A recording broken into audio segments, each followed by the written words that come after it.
Hello बच्चों, कैसे हैं आप सब? All good. स्टार्ट करें आपकी क्लास। बेटा, मैंने आपके साथ जो सब्जेक्ट स्टार्ट करना है उसका नाम है बेटा बिजनेस लॉ। उसका नाम क्या है बेटा? बिजनेस लॉ, जो कि सीए फाउंडेशन में आपके लिए न्यू सब्जेक्ट है। आप सबने 11th-12th के अंदर अकाउंट्स, इकोनॉमिक्स, मैथ्स पढ़ी हुई है, इंग्लिश पढ़ी हुई है। एक न्यू सब्जेक्ट अगर आपके पास है तो वो क्या है? बिजनेस लॉ, जो कि मैं बेटा बहुत ही आसान बनाने वाला हूं आप सबके लिए, जो कि मैं बहुत ही आसान बनाने वाला हूं बेटा आपके लिए। स्टार्ट करें बिजनेस लॉ को बच्चे। चल आ जाए। सब्जेक्ट का नाम क्या है बेटा अपना? Business law. आप सब बोलेंगे बेटा सब्जेक्ट का नाम क्या है हमारा? Business law. सर क्या इसका कोई और नाम भी है? हाँ, मर्केंटाइल लॉ। आप इसे बिजनेस लॉ भी कह सकते हैं और आप इसे मर्केंटाइल लॉ भी कह सकते हैं। यानी जो हमने सब्जेक्ट स्टार्ट करना है उसका नाम क्या हुआ बेटा? बिजनेस लॉ या मर्केंटाइल लॉ। जो सब्जेक्ट हम स्टार्ट कर रहे हैं उसका नाम क्या है बताओ? बिजनेस लॉ भी कह सकते हैं और मर्केंटाइल लॉ भी इसे कह सकते हैं। अब सवाल उठता है बेटा, इसमें ना दो वर्ड्स यूज हुए हैं। दो वर्ड कौन से? एक वर्ड यूज हुआ है बिजनेस, एक वर्ड यूज हुआ है बच्चे लॉ। तो सबसे पहले हम लॉ को समझते हैं, फिर हम बिजनेस वर्ड को समझेंगे तो हमारा सब्जेक्ट समझ आ जाएगा कि हम पढ़ने क्या जा रहे हैं। समझ आ रही है बच्चे आपको मैं क्या कहना चाह रहा हूं? तो हम सबसे पहले लॉ वर्ड स्टार्ट करने जा रहे हैं। हम सबसे पहले लॉ का मीनिंग स्टार्ट करने जा रहे हैं। आ जाओ बच्चे। सर ये लॉ का मीनिंग होता क्या है, यानी ये लॉ होती क्या है? बहुत ही आसान सी डेफिनेशन है। It refers to the set of rules and regulation. It refers to the set of rules and regulation designed, implemented and maintained by government in order to control the human behavior। कह रहे वो सारे rules and regulation, बोलना पड़ेगा, वो सारे rules and regulation जो government ने बनाए हैं, बनाने के बाद इंप्लीमेंट करा है और मेंटेन करा है। सबसे पहले देखो बेटा, गवर्नमेंट क्या करती है? लॉ को डिजाइन करती है, बनाती है। अब बेटा सारे रूल्स रेगुलेशन बना दिए, सभी रूल्स रेगुलेशन गवर्नमेंट ने बना दिए, ठीक है। बनाने के बाद वो इसे लागू करती है, अपने देश पे इंप्लीमेंट करती है और इंप्लीमेंट करने के बाद उसके अंदर कॉन्टिन्यूटी रखती है। कॉन्टिन्यूटी यानी मेंटेन वर्ड का मतलब क्या हो गया? कॉन्टिन्यूटी। मेंटेन शब्द का मतलब क्या हो गया? कॉन्टिन्यूटी। यानी अब अगर एक बात बताओ, अगर हम लॉ बस अप्लाई कर दें और उसके बाद उसके अंदर कॉन्टिन्यूटी नहीं रखे तो बताओ ऐसे लॉ बनाने का भी कोई फायदा नहीं है। जैसे कि एग्जांपल करते हैं, आपके घर में आपकी मम्मा ने कहा कि तू नीचे खेलने नहीं जाएगा। अगर सिर्फ एक दिन के लिए रखा तो बेटा आप अगले दिन तो चले ही जाओगे, फिर वो चीज कंट्रोल थोड़ा ना हो पाई। तो कंट्रोल करने के लिए मेंटेन करना पड़ता है। मेंटेन शब्द का यहाँ पर क्या मीनिंग है बेटा? कॉन्टिन्यूटी से है। मेंटेन शब्द का यहाँ पर जो मीनिंग है वो क्या है? कॉन्टिन्यूटी से। यानी वो सारे रूल्स एंड रेगुलेशन जो गवर्नमेंट ने डिजाइन करे हैं, डिजाइन मतलब बनाए हैं, बनाने के बाद इंप्लीमेंट करे हैं, मतलब उसे लागू करा है, और लागू जब हो जाए उसके बाद उसे कॉन्टिन्यू भी रखा है, यानी उसमें कॉन्टिन्यूटी भी मेंटेन करके रखी है। यानी वो सारे रूल्स और रेगुलेशन जो गवर्नमेंट ने डिम करे हैं, डिम मतलब डिजाइंड, इम्प्लीमेंटेड एंड मेंटेन, बोलना पड़ेगा, डिजाइंड, इम्प्लीमेंटेड एंड मेंटेन, यानी वो सारे रूल्स एंड रेगुलेशन, वो सारे रूल्स एंड रेगुलेशन जो गवर्नमेंट ने डिम करे हैं, डिम मतलब डिजाइंड, इम्प्लीमेंटेड एंड मेंटेन करें, किस लिए करे हैं, ताकि ह्यूमन बिहेवियर को कंट्रोल कर सके। यानी लॉ क्या होता है, वो सारे रूल्स एंड रेगुलेशन, वो सारे रूल्स एंड रेगुलेशन जो गवर्नमेंट ने डिम करे हैं, डिजाइन, इम्प्लीमेंटेड एंड मेंटेन करे हैं, किस लिए करे हैं, to control the human behaviour of the country. जो हमारे देश के रेजिडेंट हैं, जो हमारे देश के लोग हैं, उनके बिहेवियर को कंट्रोल करा जा सके, उनके बिहेवियर को कंट्रोल करा जा सके, इसके लिए जो जो रूल्स एंड रेगुलेशन होते हैं ना, जो गवर्नमेंट ने बनाए हैं, वो सब क्या कहलाते हैं बेटा, वो सब क्या कहलाते हैं, लॉ। यानी आपको लॉ का मतलब समझ आना स्टार्ट हो गया। सर हमारे को ये बताओ रूल्स एंड रेगुलेशन क्या होते हैं, हमें ये बताओ कि रूल्स एंड रेगुलेशन क्या होते हैं। बेटा रूल्स एंड रेगुलेशन ये चीज बताते हैं हम क्या क्या कर सकते हैं अपने देश में और हम क्या क्या नहीं कर सकते।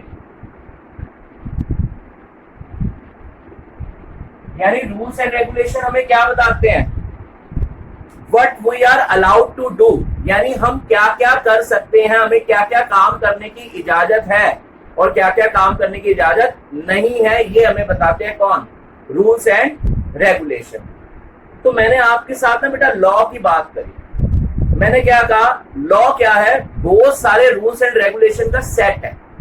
यानी law refers to set of rules and regulation, law refers to set of क्या, rules and regulation which are design, implemented and maintain, which are design, implemented and maintain. किसने डिजाइन, इम्प्लीमेंटेड एंड मेंटेन, किसने, government ने कर रखा है। किस लिए कर रखा है, in order to control the human behaviour, ताकि हमारे देश के जो नागरिक हैं, हमारे देश के जो लोग हैं, वो कंट्रोल मैनर में रहें, बिगड़े ना, क्राइम ना करें, ठीक है ना, बेटर ह्यूमन बीइंग बन पाए। इसलिए जो जो रूल्स एंड रेगुलेशन गवर्नमेंट बनाती है उनको हम लॉ कह देते हैं। तो एक बार लॉ की डेफिनेशन आप सब मेरे साथ याद करने की कोशिश करेंगे, बहुत ही आसान है। बताओ बेटा लॉ की डेफिनेशन अगर मैं आपके साथ डिस्कस करूं तो क्या है, इट रेफर्स टू द, आप सब भी मेरे साथ बोलेंगे बेटा, it refers to the set of, it refers to the set of क्या, rules and regulation, it refers to the set of क्या, rules and regulation which are designed, implemented and maintained। Design word का मतलब बनाए, यानी वो सारे rules and regulation जो बनाए गए हैं, बनाने के बाद देश पे लागू करे गए हैं, यानी इम्प्लीमेंट करे गए हैं, और उनकी कॉन्टिन्यूटी भी रखी गई है, यानी उन्हें मेंटेन भी करा गया। किसके द्वारा, किसके द्वारा, गवर्नमेंट के द्वारा, ताकि हमारे देश के ह्यूमन बीइंग का बिहेवियर को हम कंट्रोल कर सके, ह्यूमन बिहेवियर पे, हमारे देश के ह्यूमन बीइंग का बिहेवियर कंट्रोल कर सके। पॉइंट समझ आ रहा है आपको? एक बार मेरे साथ डेफिनेशन बोलो तभी मैं आगे मूव करूंगा। क्या है, it refers to the set of rules and regulation which are design, implemented and maintained by government in order to control the human behavior। Point समझ आ गया? चलो अब मैं बताता हूँ, एक दो एग्जांपल देता हूँ। आप सबने ना एक सॉन्ग सुना होगा, 4 बज गए लेकिन पार्टी अभी बाकी है। सुने? बताओ बेटा, अगर आपके घर में फंक्शन हो रहा होता है तो आप क्या कहते हैं? 4 बज गए लेकिन पार्टी अभी बाकी है। यानी आप हो हल्ला मचाने का मन कर रहा है आपका, और मचाओ। ठीक है ना? बताओ बेटा, आपके पड़ोस के लोग, आपके जो नेबर हैं, वो आपसे खुश हो रहे होंगे या परेशान हो रहे होंगे? क्योंकि आपने बेटा शोर मचा रखा है। तो बताओ, जब आप शोर मचाएंगे तो फिर आंटी पुलिस बुला लेगी, आंटी पुलिस बुला लेगी, आंटी पुलिस बुला लेगी। बताओ, लेकिन आप क्या कह रहे हैं? पार्टी यूं ही चलेगी, पार्टी यूं ही चलेगी। यानी आप अपने बिहेवियर को कंट्रोल नहीं कर रहे। आप क्या कर रहे हैं? आप शोर मचा रहे हैं। और आपका पड़ोसी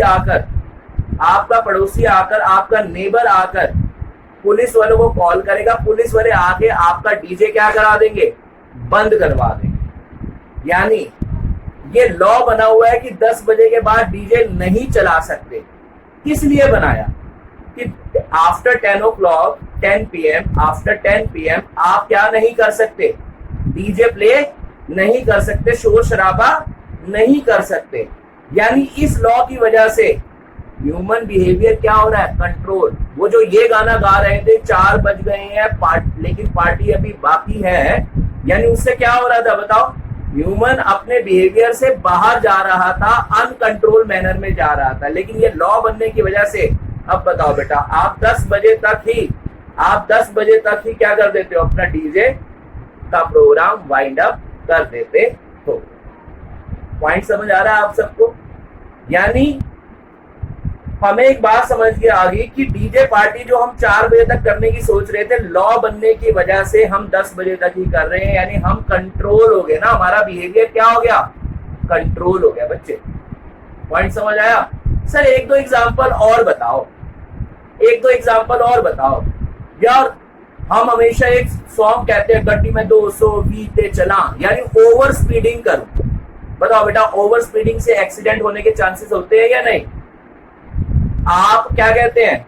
आप अपने दोस्त को कहते हैं गाड़ी तेरा भाई चलाएगा, और गाड़ी बताओ बेटा आप 220 पे चला रहे हैं और ड्रिंक कर करके सबको कह रहे हैं तेरा भाई आज फुल सेट है, और ड्रिंक कर करके कार चला रहे हैं। अगर बेटा ये लॉ, पुलिस वाले अगर आपको रोक के आपके ऊपर फाइन लगा देंगे तो अगली बारी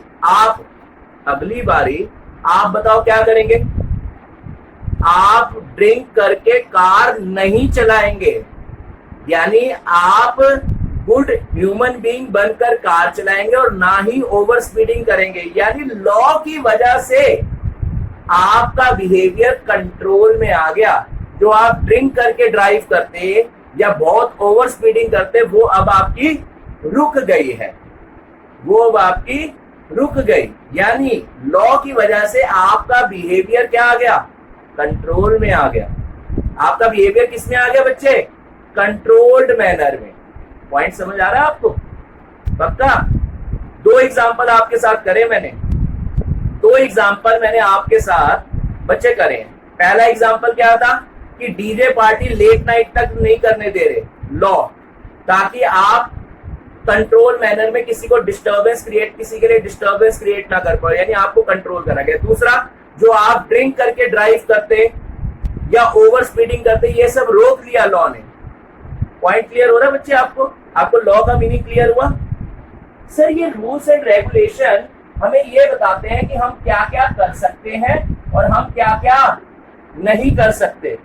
और हम क्या क्या नहीं कर सकते, ये सब डिस्क्राइब करते हैं हमारे रूल्स एंड रेगुलेशन। अच्छा एक बात बताओ, मैं 2 कंट्री की बात कर लेता हूं। एक कंट्री लेट से यूएसए, एक कंट्री है बेटा यूएसए, ठीक है। अब एक बात बताओ, और एक कंट्री लेट से कोई भी ले लो, चलो पाकिस्तान। बेटा ये 2 कंट्री ले लो, एक यूएसए ले लो और एक क्या ले लो? पाकिस्तान। आपके हिसाब से बताओ बेटा, ज्यादा अच्छे ह्यूमन बीइंग कहाँ के मिलेंगे? यूएसए के। रीजन बताऊं क्या है? वहां के लॉ पूरे स्ट्रिक्टली फॉलो हो रहे हैं। जब भी किसी देश में जो लॉ बना होता है, रूल्स रेगुलेशन बने होते हैं, अगर वो प्रॉपरली फॉलो होता है तो बताऊं क्या होता है? अगर किसी भी कंट्री का लॉ प्रॉपरली फॉलो होता है ना बाय ह्यूमन बीइंग्स, यानी रेजिडेंट ऑफ दैट कंट्री, तो बताओ उस कंट्री की हमेशा डेवलपमेंट आप ज्यादा देखेंगे। आप बताओ डेवलपमेंट किस कंट्री में ज्यादा दिख रही है आपको? यूएसए में ज्यादा दिख रही है, पाकिस्तान में ज्यादा दिख रही है? आप बताओ, आपको डेवलपमेंट बेटा यूएसए में ज्यादा दिख रही है या पाकिस्तान में? यूएसए में। बताऊं क्यों? एक ही रीजन है, वहां के लॉ डिजाइन, इम्प्लीमेंटेड और मेंटेन जो करे गए हैं ना, उनसे वहां के ह्यूमन बिहेवियर पर बहुत अच्छा कंट्रोल है। यानी मैंने आपके माइंड में ना एक और बात कर दी कि अगर ह्यूमन बीइंग प्रॉपरली लॉ को फॉलो करेंगे, जिस भी देश के लोग प्रॉपरली लॉ को फॉलो करेंगे, उस देश में शांति बनेगी, पीस बनेगा, शांति होगी, और शांत लोग ही ज्यादा अच्छा वर्क कर पाते हैं और अपने देश को डेवलप कर पाते हैं। यानी अगर आप चाहते हो किसी भी कंट्री में पीस रहे, यानी शांति रहे और डेवलपमेंट हो, तो बताओ बेटा उस कंट्री के लॉ पर बहुत कुछ निर्भर करता है। यानी मैं अल्टीमेटली लॉ की आपको इंपॉर्टेंस भी बता सकता हूँ कि लॉ बनाए क्यों जाते हैं, ताकि कंट्री की डेवलपमेंट हो सके। ह्यूमन बिहेवियर अगर कंट्रोल्ड वे में चलेगा ना, तो वो, अगर आप बताओ आपके पेरेंट्स आपको शुरू से स्ट्रिक्टनेस में रखते हैं, रीजन कि कल को आप बड़े होकर एक अच्छा इंसान बन पाए, एक अच्छे ह्यूमन बीइंग बन पाए, तो अगर बताओ बेटा यही पूरी कंट्री पर ही स्ट्रिक्ट माहौल बना के रखेंगे, तो बताओ बेटा पूरी कंट्री का माहौल अच्छा होगा तो अपने आप पूरी कंट्री की डेवलपमेंट भी होगी। सर ये तो हमें समझ आ रहा है जो आप पढ़ा रहे हो। बेटा मैं आपको गारंटी दे रहा हूं, आपका फेवरेट सब्जेक्ट मैं लॉ ही बनाने वाला हूं। आपका फेवरेट सब्जेक्ट बेटा लॉ ही होगा। ये आपको कुछ ही लेक्चर में रियलाइज होने लग जाएगा और अंदर ही अंदर से ये आवाज निकलेगी, वाह क्या टीचर है, वाह क्या टीचर है। ऐसी आवाजें आपके मन से निकलने लग जाएगी, लेकिन आपको उसके लिए पूरी डेडिकेशन के साथ मेरा लेक्चर सुनने होगा। ठीक है ना बच्चे? चलो अभी तक हमने क्या, हमारे सब्जेक्ट का नाम क्या है बेटा? Business law. हमारे सब्जेक्ट का नाम क्या है बेटा? Business law. आप सबको बोलना पड़ेगा, सब्जेक्ट का नाम क्या है? Business law. बिजनेस लॉ का दूसरा नाम क्या है? Mercantile law. आप सब भी बोलेंगे बेटा, दूसरा नाम क्या है? Mercantile law. पहला नाम बिजनेस लॉ, दूसरा नाम मर्केंटाइल लॉ। ठीक है ना? अब इसमें से दो वर्ड्स में से मैंने पहले लॉ पढ़ना स्टार्ट करवाया, लॉ वर्ड को समझाया है। एक बारी लॉ की डेफिनेशन को याद करने की कोशिश करते हैं। बताओ क्या होता है? It refers to the rules and regulation. It refers to the rules and regulation which are deemed. Deemed मतलब design, implemented and maintained by government। किस लिए? in order to control the human behavior। Rules and regulation हमें क्या चीज बताते हैं कि एक रेजिडेंट को क्या क्या करना अलाउड है और क्या क्या करना अलाउड नहीं है। यानी एक ह्यूमन बीइंग क्या क्या कर सकता है और क्या क्या नहीं कर सकता, ये बताता है हमारे को कौन? लॉ। और किसी भी कंट्री की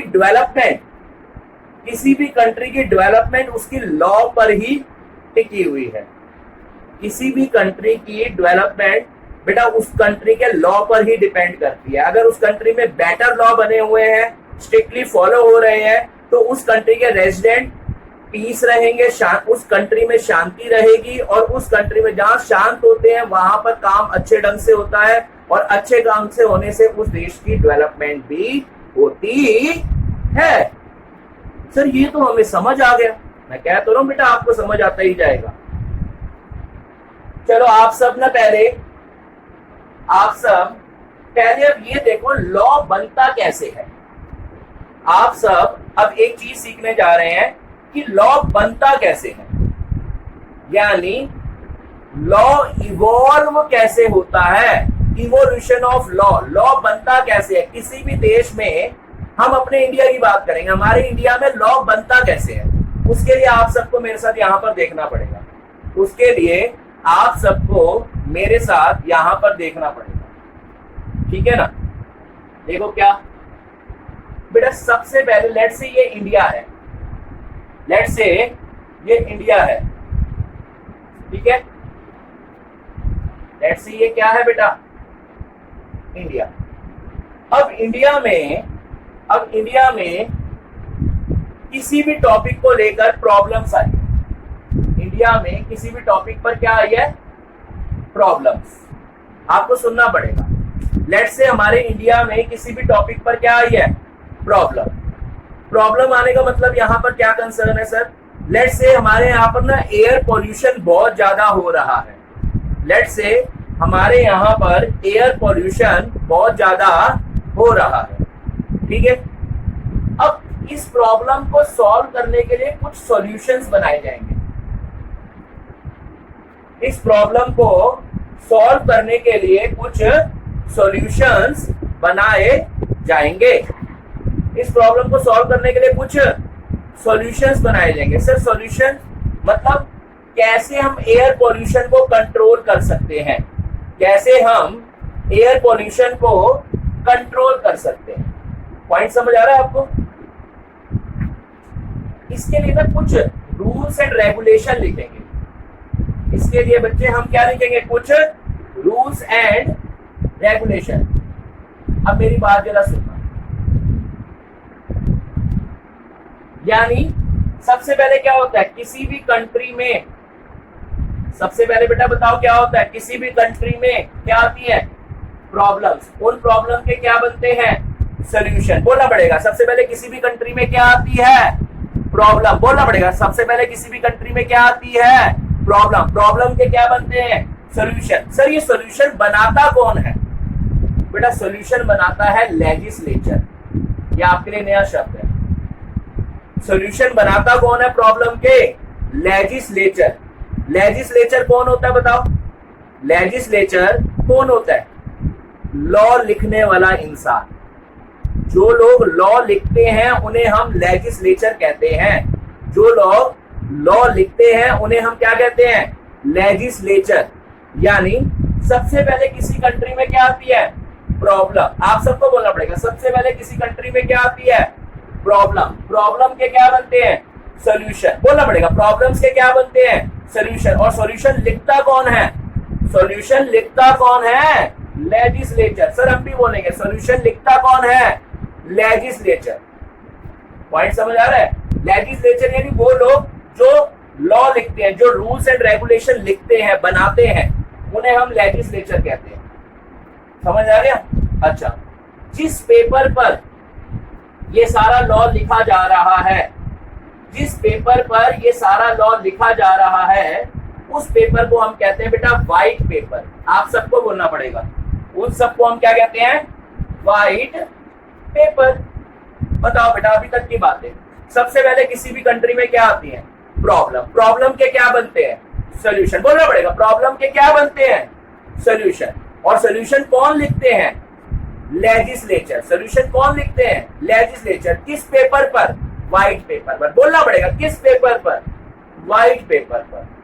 और आप बताओ बेटा एक तरह का एयर पोल्यूशन से प्रॉब्लम थोड़ा, बहुत तरीके की प्रॉब्लम्स है, तो उन प्रॉब्लम्स के बहुत सारे सॉल्यूशन लिखे जाते हैं। ये एक पेज पे खत्म नहीं हो जाता, बहुत सारे सॉल्यूशन लिखे जाते हैं। ऐसी अलग अलग प्रैक्टिकल सिचुएशन के अलग अलग सॉल्यूशन बनाए जाते हैं। और जब ये सारे सॉल्यूशन बन जाते हैं, जब ये सारे सॉल्यूशन लिख लिए जाते हैं, तो हम बेटा इसे कहेंगे बिल बन गया है। बोलना पड़ेगा हम क्या कहेंगे इसे, कि क्या बन गया है, बिल। या इसका दूसरा नाम है प्रपोज्ड ड्राफ्ट। आप सबको बोलना पड़ेगा इसका दूसरा नाम क्या है, प्रपोज्ड ड्राफ्ट। यानी आप कह रहे हैं बिल बन चुका है, या क्या कह रहे हैं, प्रपोज्ड ड्राफ्ट बन चुका है। पॉइंट समझ आ रहा है। अभी तक की कहानी स्टेप्स बताओ। सबसे पहले किसी भी कंट्री में किसी भी टॉपिक पर क्या आई, प्रॉब्लम। प्रॉब्लम के क्या बनाए गए, सॉल्यूशन। बोलना पड़ेगा प्रॉब्लम के क्या बनाए गए, सॉल्यूशन। सॉल्यूशन किन्होंने बनाए, लेजिस्लेचर ने। किस पेपर पर लिखे, व्हाइट पेपर पर। और सब सारे सॉल्यूशन लिख लिए गए प्रॉब्लम्स के, तो वो combinedly togetherly known as bill. Togetherly known as bill. बोलना पड़ेगा togetherly known as bill, bill या प्रपोज्ड ड्राफ्ट, बिल भी कह सकते हैं और क्या भी कह सकते हैं, प्रपोज्ड ड्राफ्ट। आप सबको बोलना पड़ेगा, बिल भी कह सकते हैं और क्या भी कह सकते हैं, प्रपोज्ड ड्राफ्ट। अब सर ये ड्राफ्ट मतलब सॉल्यूशन बन गए तो क्या हमारे देश पे एप्लीकेबल हो जाएंगे? क्या हमारे देश पे ये अभी से ही एप्लीकेबल हो जाएंगे? ना ना ना ना ना ना ना ना ना, अभी ये एप्लीकेबल नहीं होंगे बेटा। ये तो अभी क्या बना है, बिल। बोलना पड़ेगा, ये तो अभी क्या बना है, बिल। अब ये बिल लेकर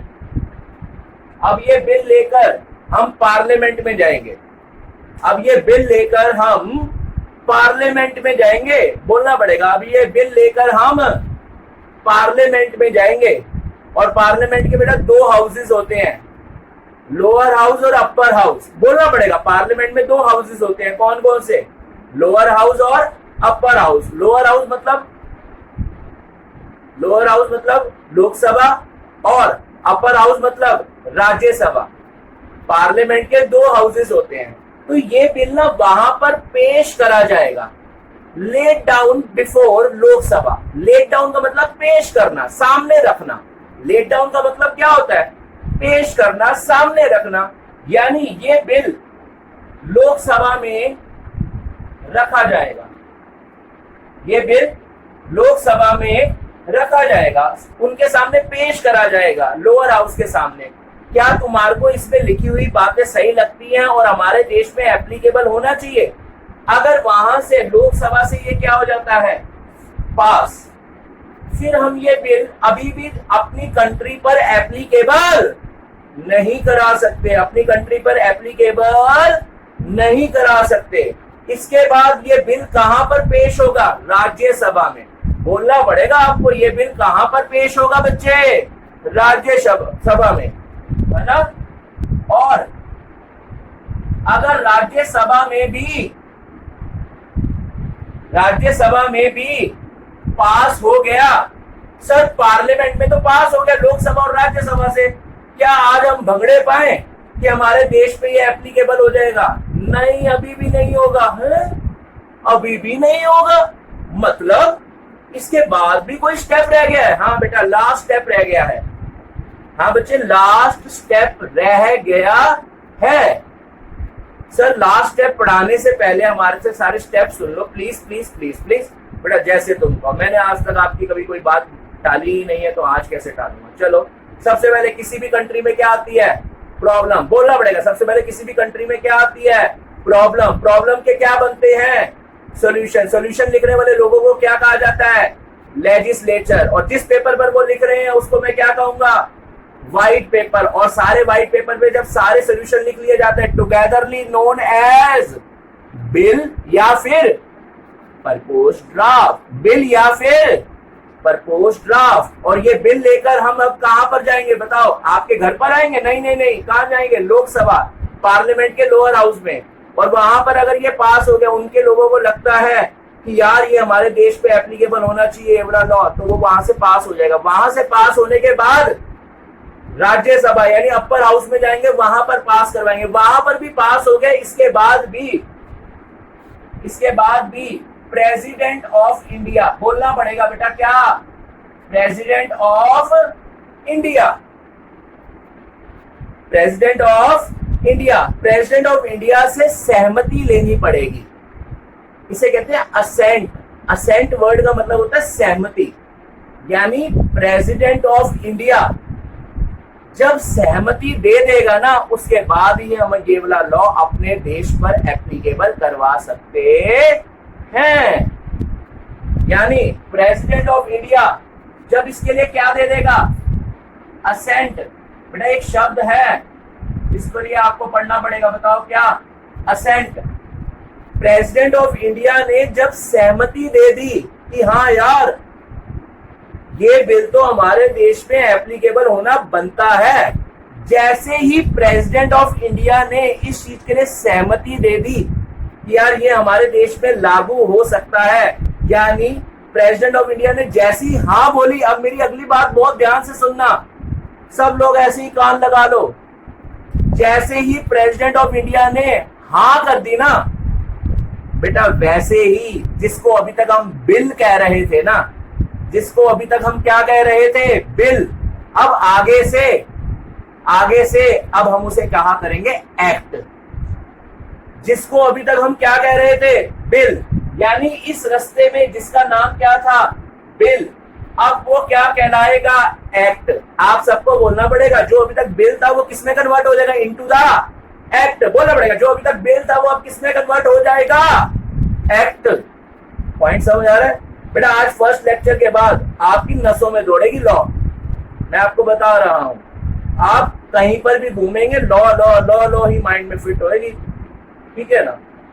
चलो, यानी असेंट मिलते ही जिसे हम क्या कह रहे थे, बिल, जिसे हम क्या कह रहे थे, बिल, वो किसमें कन्वर्ट हो जाएगा बताओ, एक्ट में। ओके, पॉइंट समझ आ गया? यानी स्टेप्स बताओ सर, इसके आगे भी स्टेप्स है? हाँ, एक दो स्टेप रह गए बच्चे बस। सर हमें ना समझ आ रहा है बेटा, पढ़ाते ही ऐसे, टेंशन ना लो। स्टार्टिंग से सबसे पहले किसी भी कंट्री में क्या आती है, प्रॉब्लम। प्रॉब्लम्स के क्या बनते हैं, सोल्यूशन। बोलना पड़ेगा, प्रॉब्लम्स के क्या बनते हैं, सोल्यूशन। आप सब बोलेंगे प्रॉब्लम के क्या बनते हैं, सोल्यूशन। सोल्यूशन कौन लिखता है, लेजिस्लेचर। सोल्यूशन कौन लिखता है, लेजिस्लेचर, ठीक है ना? किस पेपर पर लिखता है, पिंक पेपर? नहीं बच्चे, कौन सा पेपर, व्हाइट पेपर पर। और जब सारे सोल्यूशन लिख लिए जाते हैं तो जो सोल्यूशन की बुकलेट तैयार होती है उसे मैं क्या कहता हूं, बिल। उसे मैं क्या कहता हूं, बिल। और ये बिल का दूसरा नाम क्या है, प्रपोज्ड ड्राफ्ट। इस बिल का दूसरा नाम क्या है, प्रपोज्ड ड्राफ्ट। ये अब हम कहां पर लेकर जाते हैं बताओ, ये अब हम कहां पर लेकर जाते हैं, पार्लियामेंट में। पार्लियामेंट के पहले लोकसभा में, लोकसभा में पास हो गया, फिर राज्यसभा से पास करवाते हो। राज्यसभा में भी जब ये पास हो जाता है तो उसके बाद हम किसके पास लेकर जाते हैं ये बिल, प्रेसिडेंट ऑफ इंडिया के पास। अब जब प्रेसिडेंट ऑफ इंडिया के पास ये बिल लेकर जाते हैं तो या तो उनको ये बात पसंद आएगी या वो ये कह देंगे हमें तुम्हारी ये बात बिल्कुल पसंद नहीं आई, तो मतलब वो बिल पास नहीं हुआ, ठीक है। लेकिन अगर उन्होंने कह दिया हाँ यार ये तो बहुत अच्छी बात है, इसे तो हमारे इंडिया क्या कह रहे हैं यार, ये तो बहुत बढ़िया बात है, इसे तो हमारी कंट्री में क्या होना चाहिए, एप्लीकेबल होना चाहिए, तो वो इसके लिए जैसे ही हाँ बोलेगा, वो इसके लिए जैसे ही क्या बोलेगा, हाँ। बताओ, जिसको आप अभी तक क्या कह रहे थे, बिल, जिसे आप अभी तक क्या कह रहे थे, बिल, अब वो किसमें कन्वर्ट हो जाएगा, इनटू द एक्ट। अब वो किसमें कन्वर्ट हो जाएगा बेटा, इनटू द एक्ट। यहां तक का पॉइंट समझ आ रहा है आपको, पक्का? अच्छा सर, एक्ट बन गया, एक्ट बन गया, एक अधिनियम बन गया, एक्ट को अधिनियम भी कहते हैं, एक अधिनियम बन गया, हिंदी में अधिनियम कहेंगे, लेकिन आपको एक्ट याद रखो, कोई दिक्कत नहीं है। जैसे ही एक्ट बन गया, अब सवाल ये उठता है, क्या ये वाला एक्ट उसी दिन से एप्लीकेबल होगा या किसी और दिन से एप्लीकेबल होगा? सवाल ये उठता है। प्रेसिडेंट ऑफ इंडिया को लगा हाँ यार बहुत ही बढ़िया है। अब दो डेट्स होती हैं बेटा, हर एक्ट की दो डेट्स होती हैं। हर एक्ट की क्या होती है बेटा, दो डेट्स होती हैं। कौन कौन सी डेट होती है, मैं यहां पर लिखता हूं। एक होती है बेटा असेंट डेट। असेंट डेट मतलब जिस दिन प्रेसिडेंट ऑफ इंडिया ने, असेंट डेट का मतलब क्या हो गया, जिस दिन प्रेसिडेंट ऑफ इंडिया ने हाँ बोली थी, ठीक है। लेट्स से एक एग्जांपल कर लेते हैं, उससे आपको समझ आ जाएगा बेटा। आपके कोर्स में ना एक एक्ट है, the sale of goods act 1930। एक बोलना पड़ेगा क्या, the sale of goods act 1930। बताओ बेटा, उसे प्रेसिडेंट ऑफ इंडिया ने असेंट बताओ कब दी थी, 15 मार्च 1930 में। 15 मार्च 1930 में बेटा। 15 मार्च एक बहुत ही महान दिन होता है, तुम्हारे टीचर का बर्थडे भी आता है, ठीक है ना। तो अब यहाँ पर बात करेंगे, यानी टीचर के बर्थडे डेट से आपको असेंट डेट याद होगी, 15 मार्च बेटा। बहुत ही प्यारा दिन होता है, महापुरुष आते हैं बेटा उस दिन। हाँ सर, हमें लग तो रहा है महापुरुष ही आते हैं उस दिन, ठीक है ना। चलो, एक होती है असेंट डेट और एक होती है बेटा एप्लीकेबल डेट। आप सबको बोलना पड़ेगा, एक क्या होती है असेंट डेट और एक क्या होती है एप्लीकेबल डेट। आप सबको बोलना पड़ेगा, एक क्या होती है असेंट डेट और दूसरी डेट का नाम क्या होता है, एप्लीकेबल डेट। असेंट डेट मतलब जिस दिन प्रेसिडेंट ऑफ इंडिया ने हाँ बोली थी, असेंट डेट का मतलब क्या हो गया, जिस दिन प्रेसिडेंट ऑफ इंडिया ने हाँ बोली थी। और एप्लीकेबल मतलब हमारे देश में लागू कब से होगा। जैसे सेल ऑफ गुड्स एक्ट का मैंने बताया, ये एप्लीकेबल हुआ 1 जुलाई 1930, 1 जुलाई कब को, 1930 को। जबकि आ कब गया था, यानी प्रेसिडेंट ऑफ इंडिया को ये बात कब पसंद आ गई थी, 15 मार्च 1930, लेकिन लागू कब से हुआ, 1 जुलाई 1930 को। बोलना पड़ेगा, लागू कब से हुआ, 1 जुलाई 1930 को। यानी जरूरी नहीं है जिस दिन असेंट मिले उसी दिन से ही ये एक्ट एप्लीकेबल हो जाए। एप्लीकेबल डेट कुछ और भी हो सकती है। अब मैं आपको बताता हूं, एप्लीकेबल डेट के ना कुछ और नाम भी है। एप्लीकेबल डेट के कुछ और नाम भी यूज होते हैं। कमेंसमेंट, आप सबको बोलना पड़ेगा क्या नाम यूज भी होता है, कमेंसमेंट। एप्लीकेबल डेट का एक और नाम बताओ फटाफट से, क्या, कमेंसमेंट। लॉ में क्या वर्ड, लॉ में एप्लीकेबल नहीं लिखा होता बेटा कभी भी, लॉ में क्या वर्ड यूज होती है, क्या वर्डिंग यूज होती है, कमेंसमेंट। इस एक्ट की कमेंसमेंट कब से हुई, कमेंसमेंट मतलब एप्लीकेबल कब से हुआ है। सर और भी आता है क्या, हाँ एक और नाम भी बताता हूं, came into force. Came into force एक और नया नाम है, केम इनटू फोर्स, यानी ये फोर्स में कब आया, एप्लीकेबल कब हुआ। ये तो बहुत ही आसान लग रहा है हमारे को, ठीक है। अब लास्ट बात जो मैं इसके अंदर जोड़ने जा रहा हूं, लास्ट बात जो मैं इसके अंदर जोड़ने जा रहा हूं वो क्या है, सर अगर प्रेसिडेंट ऑफ इंडिया ने इसकी एप्लीकेबल डेट बताई तो फिर तो ये उसी दिन से ही एप्लीकेबल होगा। और अगर नहीं बताई ना, अगर वो डेट नहीं बताई तो जिस दिन असेंट दी थी ना, हम मान लेंगे ये उसी दिन से ही क्या हो गया, एप्लीकेबल। सीए इंटर में 1 मार्कर में आ गया था ये क्वेश्चन, सीए इंटर में, यानी अभी आप फाउंडेशन की क्लास पढ़ रहे हैं और आपको इंटर के सवाल सॉल्व करने आ गए हैं। कितने अच्छे टीचर से पढ़ रहे हैं, यस थैंक यू। मैं क्या कह रहा हूं, अगर एप्लीकेबल डेट बताई गई है तो ठीक है, नहीं तो हम हमेशा ये मान लेते हैं जिस दिन असेंट मिली है ना, जिस दिन क्या मिली है, असेंट, ये उसी दिन से ही क्या हो गया है, एप्लीकेबल। ये उसी दिन से ही क्या हो गया है, एप्लीकेबल। सर सारे स्टेप्स अभी तक आपने पढ़ाया क्या, एक बार पहले वो रिवाइज करा दो, ठीक है बच्चों। चलो हमारे सब्जेक्ट का नाम क्या है, बिजनेस लॉ। हमारे सब्जेक्ट का नाम क्या है, बिजनेस लॉ। पॉइंट समझ आ रहे हैं। अच्छा, बिजनेस लॉ का दूसरा नाम मर्केंटाइल लॉ। अब सबसे पहला सवाल उठता है, ये लॉ होता क्या है। सबसे पहला सवाल उठता है कि ये लॉ होता क्या है। लॉ क्या है, इट रेफर्स टू क्या, इट रेफर्स टू क्या, set of rules and regulation which are design, implemented and maintained.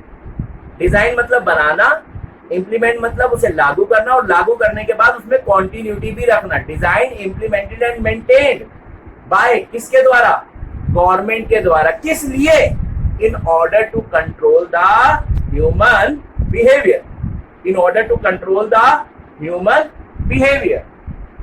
Point समझ आ गया। अब आगे की कहानी बढ़ाते हैं। अब लॉ आता कैसे है, हमारे इंडिया में लॉ बनता कैसे है, वो हमारा एक पूरा प्रोसीजर है, वो पूरे एक स्टेप्स है जो आप सबके माइंड में फिट हो जाते हैं। कैसे, कभी भी लॉ बनेगा कैसे, यानी evolution of law, law evolve कैसे होता है, लॉ बनता कैसे है, लॉ बनता कैसे है।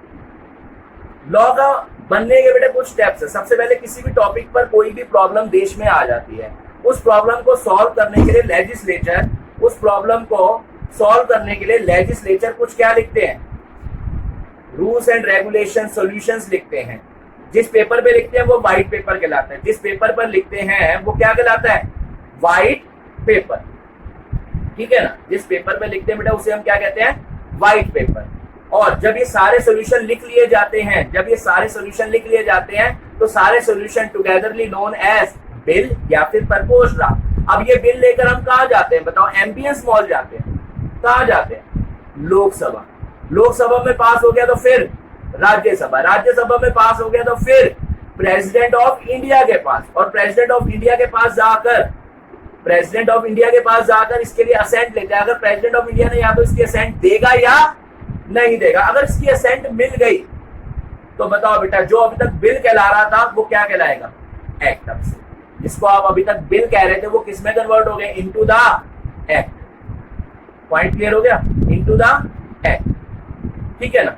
अच्छा, अब ये एक्ट बन तो गया, क्या उसी दिन से एप्लीकेबल होगा या किसी और दिन से एप्लीकेबल होगा? वो डिपेंड करता है प्रेसिडेंट ऑफ इंडिया ने इसके लिए कोई डेट बताई है या नहीं। अगर बताई है तो एप्लीकेबल डेट वो होगी, और अगर नहीं बताई तो असेंट डेट से ही ये हमारे देश में क्या हो जाएगा? एप्लीकेबल। असेंट डेट से ही ये हमारे देश में क्या हो जाएगा? एप्लीकेबल। पॉइंट समझ आ रहा है? पक्का? अच्छा, एप्लीकेबल डेट के कई नाम है। कमेंसमेंट एक और नाम है एप्लीकेबल डेट का, क्या? कमेंसमेंट, या केम इनटू फोर्स, या क्या है बेटा? Came into force. कब से ये फोर्स में आया, एप्लीकेबल हुआ। अच्छा, मैं आप सबके साथ एक बात करूं, हम बेटा ये जो भी मैं करा रहा हूं इन सबकी नोटिंग मैं नीचे लिंक में डिस्क्रिप्शन में डाल दूंगा। इन सबकी नोटिंग मैं डिस्क्रिप्शन में डाल दूंगा। समझ आ रही है बेटा बात आपको? यहाँ तक का टॉपिक क्लियर है आप सबको? पक्का? चलो,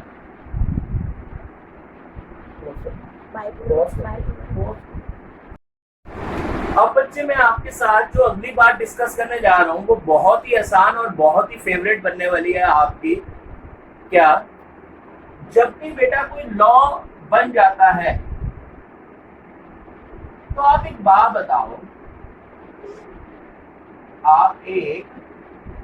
बताओ, ये सारा लॉ लिखा हुआ है, यानी ये सारे रूल्स एंड रेगुलेशन लिखे हुए हैं।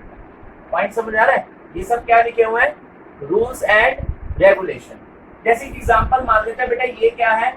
The sale of goods act 1930। बोलना पड़ेगा ये क्या है? लेट्स सी, ये एक एक्ट है जिसका नाम क्या है? The sale of goods act 1930। Point समझ आ रहा है? ठीक है जी। अब आप बताओ, अब जब ये सॉल्यूशन लिखे गए होंगे, क्या एक साथ लिख दिए गए होंगे या पैराग्राफ में स्प्लिट करे गए होंगे? पैराग्राफ्स में स्प्लिट करे गए होंगे। तो यानी ये लेट्स से बन गया पैराग्राफ नंबर 1, ये बन गया बेटा पैराग्राफ नंबर 2, सिमिलरली ये बन गया पैराग्राफ नंबर 3। इसी तरीके से यानी हमने क्या करा होगा? आप एक बात बताओ, बहुत सारे सोल्यूशन है तो हर सोल्यूशन के लिए एक अलग पैराग्राफ बना गया होगा। आप खुद बताओ, अगर आपने कोई बात बतानी होती है, ठीक है, और वो 3 तरह की बातें हैं, तो एक बारी पॉज तो देते ही हो ना, फिर दूसरी बात स्टार्ट करते हो। तो पहली बात जहां खत्म होगी यानी वो फर्स्ट पैराग्राफ खत्म हो गया, फिर अगली बात बताने के लिए सेकंड पैराग्राफ बनेगा, उसकी अगली बात बताने के लिए थर्ड पैराग्राफ बनेगा, यानी इसी तरीके से पैराग्राफ बनते जाएंगे। और आपको एक कमाल की बात बताऊं, जिसे आप ये कह रहे हो ना पैराग्राफ नंबर 1, लॉ में इसे कहेंगे सेक्शन नंबर 1। लॉ में इसे क्या कहेंगे बेटा? सेक्शन नंबर 1, यानी जिसे आप आम जिंदगी में पैराग्राफ कहते हो, जिसे आप लेमन लैंग्वेज ये कहेगा ना, लेमन क्या कहेगा? एक आम इंसान इसको क्या कहेगा? भाई पैराग्राफ नंबर 1। लेकिन लॉ मैन बताओ इसे क्या कहेगा? Section number 1। चलो, पैराग्राफ नंबर 2 को मैं क्या कहूंगा? Section number 2। बोलना पड़ेगा, पैराग्राफ नंबर 2 को मैं क्या कहूंगा? Section number 2। Similarly paragraph number 3 को सेक्शन नंबर 3। लेट्स से ये पैराग्राफ नंबर जो है वो 65 है, तो बताओ मैं इसे क्या कहूंगा? बताओ, सेक्शन नंबर 65। यानी लॉ के पैराग्राफ्स को सेक्शन कहा जाता है। लॉ में पैराग्राफ्स को क्या कहा जाता है? सेक्शन। यहां तक का पॉइंट क्लियर हो गया? पक्का वाला? अब और बताता हूं, सर ऐसा भी तो होता होगा कि सेक्शन बनते बनते कुछ पॉइंटर्स बनते होंगे सेक्शन के साथ साथ। जैसे अब आप कहते हो, एक एग्जांपल करते हैं, आप सब 12th की बिजनेस स्टडी के एक्सपर्ट हैं, उसमें आप प्लानिंग प्रोसेस करते थे, तो प्लानिंग प्रोसेस आपने करी, उसके अंदर 5-6 स्टेप्स लिखे होते थे, तो यानी वो आप क्या करते थे? Following are the planning process, फिर उसके स्टेप्स लिखते थे, पॉइंट्स लिखते थे। यानी लॉ में जब आप पैराग्राफ के अंदर, जैसे let's say 3rd number paragraph के कुछ पॉइंट्स भी हैं, A, B, C, D, इस तरीके से, तो ये जो पॉइंटर्स बनते हैं, ये जो क्या बनते हैं बेटा? पॉइंटर्स। अब हम ना इसे सबसेक्शन भी कह सकते हैं, हम इसे सबसेक्शन भी कह सकते हैं और क्लॉज भी कह सकते हैं। लेकिन कब हम इसे सबसेक्शन कहेंगे, कब हम इसे क्लॉज कहेंगे, वो डिपेंड करता है कुछ बातों पर। कब हम इसे सबसेक्शन कहेंगे और कब हम इसे क्लॉज कहेंगे, ये डिपेंड करता है कुछ बातों पर। सर हमें क्लैरिटी पहली क्लास से ही दे दो कि किसे हमें सबसेक्शन कहना चाहिए और किसे हमें क्लॉज कहना चाहिए। बेटा जैसे अब ये थर्ड पैराग्राफ के अंदर कुछ पॉइंटर्स आए हैं, तो अब इन्हें मैं सबसेक्शन कहूंगा या क्लॉज कहूंगा, वो डिपेंड करता है। अगर आपस में जो पॉइंटर्स हैं, ये जो ए बी सी डी, इनमें लिंकेज है, लिंक है, कोई इंटरडिपेंडेंस है, यानी ए वाला पॉइंट बी से डिपेंड करता है, यानी इन दोनों में कुछ रिश्ता है, ए बी सी डी में आपस में कुछ रिश्ता है, यानी लिंक है, यानी ये पॉइंट इस पर डिपेंड करता है, ये पॉइंट इस पर डिपेंड करता है, तो मैं कह दूंगा ये है सबसेक्शन। मैं क्या कह दूंगा बेटा, ये क्या है, सबसेक्शन। लेकिन जब इन पॉइंट्स में कोई भी लिंक नहीं है तो मैं इसे कहूंगा बेटा क्या, क्लॉज। यानी अगर आपको, सबसे पहली बात, अभी मैंने जो अभी बात स्टार्ट करी, मैंने कहा एक होता है एक्ट, एक क्या होता है, एक्ट। और ये जो एक्ट होता है इसमें बहुत सारी बातें लिखी होती है और हर बात के लिए एक पैराग्राफ बनाया जाता है, उन पैराग्राफ को हम सेक्शन कहते हैं।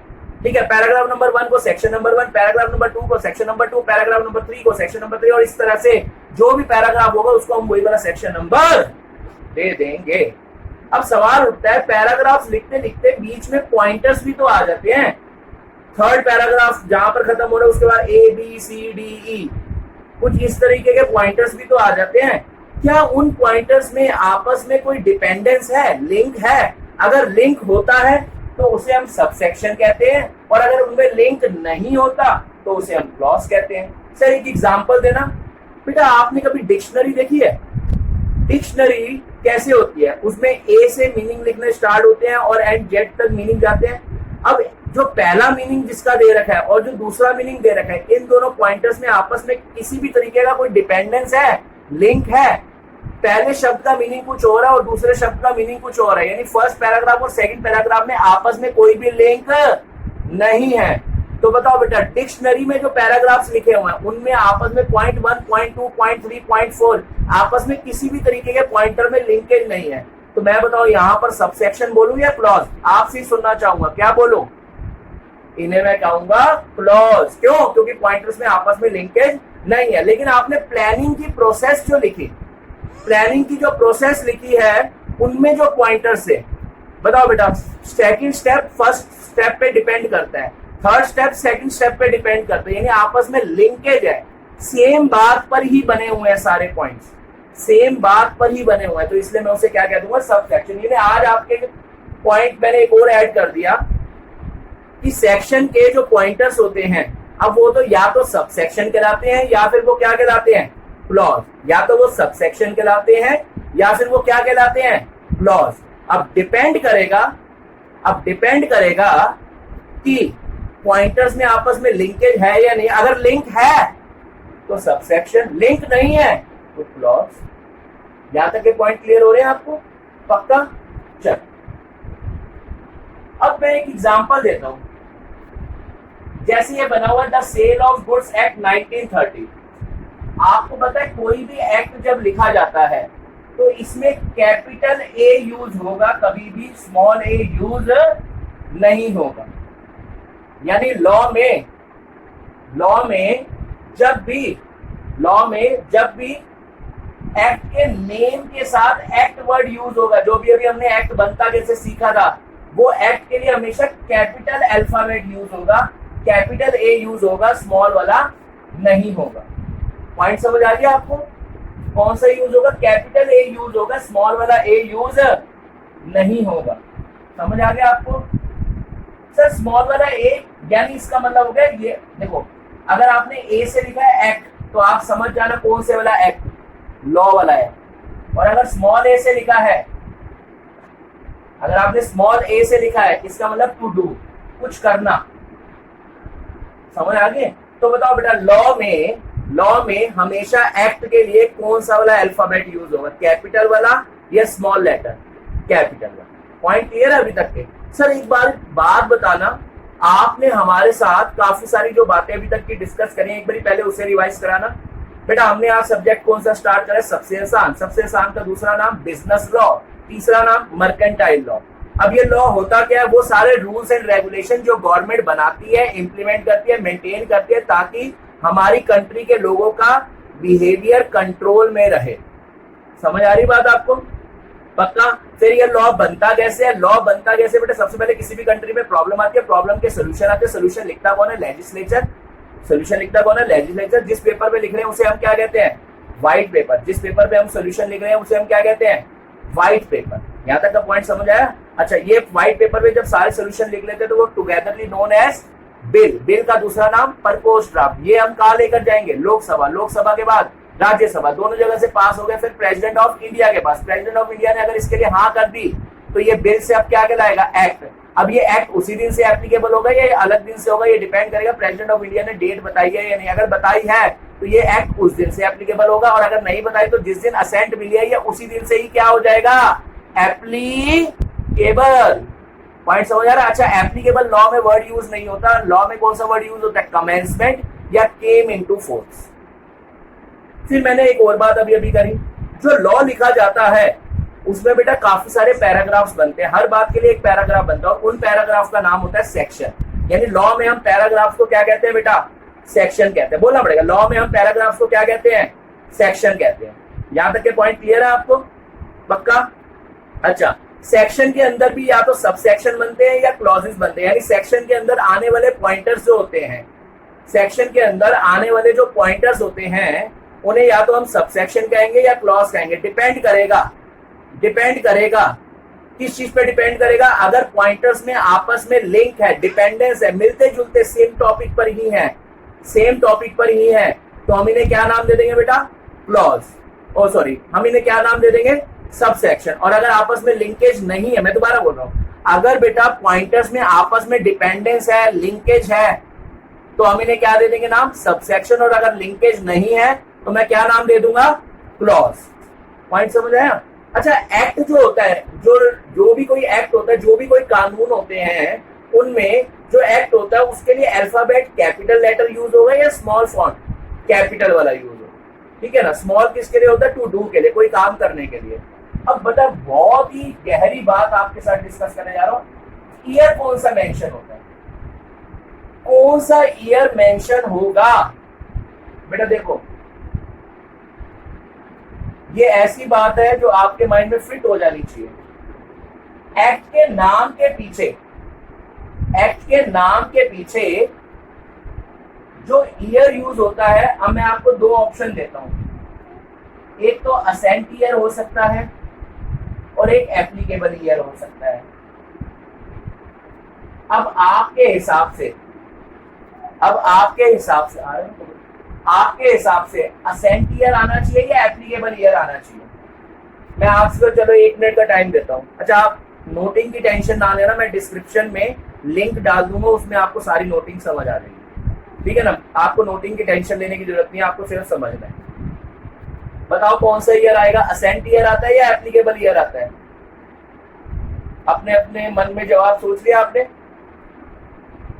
बेटा इसमें आता है असेंट ईयर, उसमें क्या आता है? Ascent year. एप्लीकेबल ईयर नहीं आता। सर हमें तो ऐसा लगता है एप्लीकेबल ईयर आना है। बेटा कंपनीज एक्ट 2013 एक एग्जांपल दे रहा हूं, उसके कई सेक्शन अब जाकर एप्लीकेबल हो रहे हैं, तो फिर तो वो कंपनीज एक्ट 2019 होना चाहिए। बेटा हमेशा कौन सा ईयर आता है? असेंट ईयर आता है। बोलना पड़ेगा, हमेशा कौन सा ईयर आता है? Ascent year. जिस ईयर उसको क्या मिली है? असेंट मिली है, वो वाला ईयर उस नाम के आगे लग जाए। यानी इनकम टैक्स एक्ट 1961, इसे असेंट कब मिली होगी? 1961 में। इनकम टैक्स एक्ट 1961, इसको असेंट कब मिली होगी?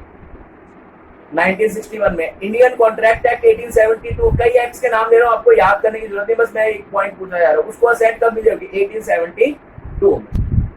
यहां तक के पॉइंट आपको सबको क्लियर हो रहे हैं? पक्का? चलो बहुत ही बढ़िया। आगे बात और सुनो, नोटिंग की टेंशन आपने नहीं लेनी बेटा, मैं डिस्क्रिप्शन बॉक्स में डिस्क्रिप्शन में लिंक रख दूंगा, आप लिंक को क्लिक करना, आपको सब ये नोटिंग मिल जाएगी, टेंशन नहीं लेनी। ओके चलो जी, अब सर लॉ में और बातें बताओ, हमें तो बहुत ही अच्छी लग रही है सर ये लॉ है बेटा, है ही बहुत अच्छी, पढ़ाने वाला टीचर उससे भी ज्यादा अच्छा, थैंक यू। इधर जरा सुनो सर, अब सर एक बात बताओ, आपने बोला था हमें लॉ का मतलब तो समझ आ गया, हमें लॉ का मतलब तो समझ आ गया, ठीक है, तो हमारे सब्जेक्ट का नाम क्या था बेटा, बिजनेस लॉ। तो बिजनेस लॉ का मतलब क्या हो गया, वो सारे rules and regulation, business law का मतलब क्या हो गया, वो सारे रूल्स एंड रेगुलेशन जो गवर्नमेंट ने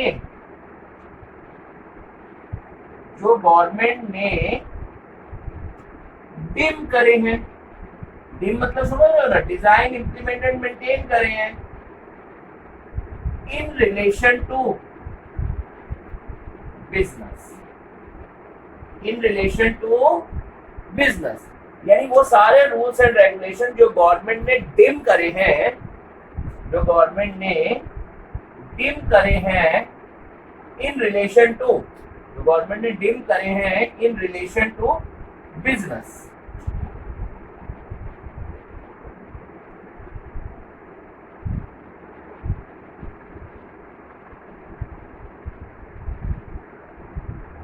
पॉइंट समझ आ रहा है आपको, वो सारे रूल्स एंड रेगुलेशन जो गवर्नमेंट ने डिम करे इन रिलेशन टू बिजनेस, तो यानी अब हमारी बिजनेस लॉ की टर्म कंप्लीट हो गई है, अब हमारी बिजनेस लॉ की टर्म पूरी कंप्लीट हो गई। लॉ में आपको ऑलरेडी बता चुका था, बिजनेस इसके साथ वर्ड क्यों यूज हुआ वो आपको क्लियर है, कि वो सारे रूल्स एंड रेगुलेशन जो गवर्नमेंट ने बनाए हुए हैं इन रिलेशन टू बिजनेस, वो हमें पढ़ने हैं, वो हमारा सीए फाउंडेशन का कोर्स है बच्चे। यहाँ तक का पॉइंट समझ आ गया, पक्का? सर एक बात बताओ, हमारा कोर्स कंटेंट क्या है,